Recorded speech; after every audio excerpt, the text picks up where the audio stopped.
विद्यार्थियों, आपने पिछली वीडियो देखी होगी और उसको शेयर भी किया होगा।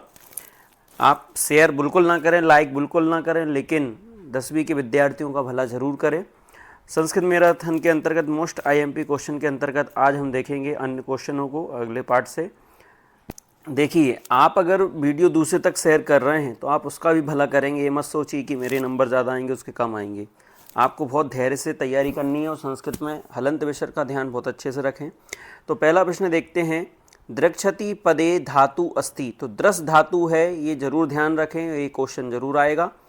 दूसरा प्रश्न इसी का, लतायाम शब्द में कौन सी व्यक्ति है। तो लतायाम शब्द में सप्तमी व्यक्ति का प्रयोग होता है एक वचन में। विद्यायाम, लतायाम, बालिकायाम सब एक जैसे बनते हैं क्योंकि स्त्रीलिंग शब्द है। इसके बाद देखिए, वर्तमान शब्द में कौन सा शब्द प्रत्यय पूछ रहे, सानस प्रत्यय। सानस प्रत्यय होता है क्योंकि इसमें धातु कौन सी है, व्रत धातु है। उस शब्द में लगता है मतु प्रत्यय, तो मान उसमें भी आएगा बुद्धिमान, लेकिन यहाँ वर्तमान में व्रत धातु है तो सानस प्रत्यय होगा। आभवत इत्यस्मिन् पदे का लकारः, जिसमें लंग लकार। तो लंग लकार की पहचान का एक सबसे सरल शब्द है, आगे क्या होता है, कॉमन आ। एक लकार संबंधी वीडियो भी आज हम बना के आपको भेजेंगे, वो जरूर देख लें। 4 नंबर के लकार आएंगे। तो आ भवत में आ अगर लगा है किसी शब्द में भी आगे तो वो लंग लकार का उदाहरण होता है। अब कुछ क्वेश्चन आंसर याद कर लीजिए आप लोग। ये बहुत इंपॉर्टेंट क्वेश्चन है जो बार बार परीक्षा में पूछे जाते हैं। बुद्धिमती सृगालम किम उक्तवती। तो रे रे धूर्त त्वया मह्यम पुरः व्याघ्रत्रेयम दत्तम विश्वासस्य अपि यद्य एकम आनीये कथम यासी इति उक्तवती। अगर आपको इसमें से कुछ भी मिस्टेक दिख रही है तो आप बुक लेकर के बैठिए, उत्तर पुस्तिका में से क्वेश्चन याद करिए ये वाला। तो ये श्लोक में से है, अरे धूर्त तेरे लिए क्या नहीं हो रही, ये एक व्याघ्र लेकर के आया है, एक 3 व्याघ्र की कहा था। तो इस प्रकार से किसने कहा था, बुद्धिमती ने सृगाल से कहा था। बाल भावात हिमकरा कुत्र विराजते। तो बाल भाव से हिमकर अर्थात चंद्रमा कहाँ विराजता है। पशुपति किसका उदाहरण है, किसका पर्यायवाची है, शिव जी का। तो पशुपति मस्तके विराजते, ये क्वेश्चन भी 100% आ सकता है, इसको भी अच्छे से याद करिए। इसके बाद देखिए, कुशलभ वंशस्य कर्ता कहा। तो कुशलभ वंशस्य कर्ता भगवान सहस्रदिति। सहस्रदिति स्पेलिंग देख लीजिए इसकी अच्छे से, मात्राएं देख लीजिए। दा में बड़ी है, धी में छोटी है, ती में छोटी है और विसर्ग है, लिखना ना भूलें सही। सिर्फ सहस्रदिति किसका पर्यायवाची है, सूर्य का। तो सूर्यः, भास्करः, दिनकरः, ये पर्यायवाची के रूप में भी पूछा जा सकता है। चलिए, तो इसके बाद अगला क्वेश्चन देखते हैं हम, गद्यांश में से है। तो एक गद्यांश दिया है, इसके 3 क्वेश्चन हैं। तो 3 क्वेश्चन आएंगे 3 नंबर के। तो सह पुत्रस्य किम दृष्ट्वा रोदति। तो पहली लाइन में ही आपको इसका उत्तर मिल जाएगा, सह पुत्रस्य दैन्यम दृष्ट्वा रोदति। तो दैन्यम शब्द इधर पहली लाइन में दिया है। दूसरा देखिए, इसमें दृष्ट्वा में दृश धातु और कृत प्रत्यय भी है। तो ये भी ध्यान रखें कि प्रत्यय संबंधी या व्याकरण संबंधी कोई क्वेश्चन आता है तो कित्वा प्रत्यय का उदाहरण दृष्ट्वा होता है, षटकोण वाला शाह आदेश हो जाता है, ये ध्यान रखना है।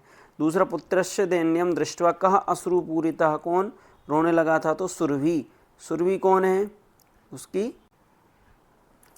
इसके बाद देखिए, तीसरा प्रश्न है, काठिन्येन पदस्य पर्यायवाची। तो कृष्ण इसका पर्यायवाची हो जाएगा।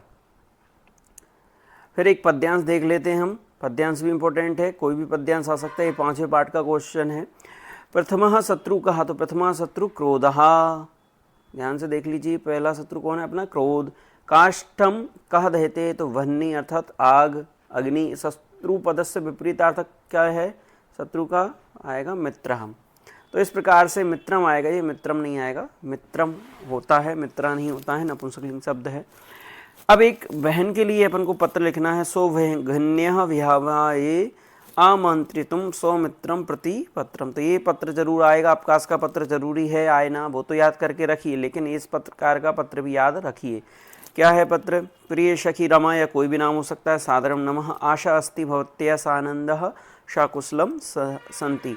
ये अपन बोलते हैं कि आप कैसे हो, अच्छे हो। तो पहली लाइन यही होती है, इदम ज्ञात्वा, यह जान करके, प्रसन्नो भविष्य अर्थात प्रसन्नता हुई, यत मतलब कि भगवान की कृपया, भगवत कृपया अर्थात भगवान की कृपा से, मम भगन्या मेरी बहन का, दृश्य विवाह समारोह मार्च, दृश्य का विवाह समारोह मार्च महीने की 20 दिनांक कया भविष्यति, 20 दिनांक को होगा। 20 की जगह आप 10, 5, 6, 7, 8 संस्कृत में लिख सकते हैं कोई भी संख्या। अहम तो सादरम आमंत्रयामि, मैं तुम्हारे लिए सादर आमंत्रित करता हूँ। अतः भवती सा परिवार समागत, इसलिए सा परिवार आइए आकर के। कार्यक्रम को 20 दिन 25 तारीख दे दी, तारीख कोई भी लिख सकते हैं आप, पेपर की तारीख भी डाल सकते हैं। बृहस्पति वासरे, उस दिन जो भी आपका शुक्रवासरे, मंगलवासरे, बुद्धवासरे, तो बृहस्पतिवार ही है उस दिन, तो गुरुवार ही है आपका, तो बृहस्पतिवासरे सायं सप्तवादने आरंभः भविष्यति, तो 7 बजे प्रारंभ होगा आपका सखी या सखा, जो भी आप लिखना चाहते हैं। तो इस प्रकार से आप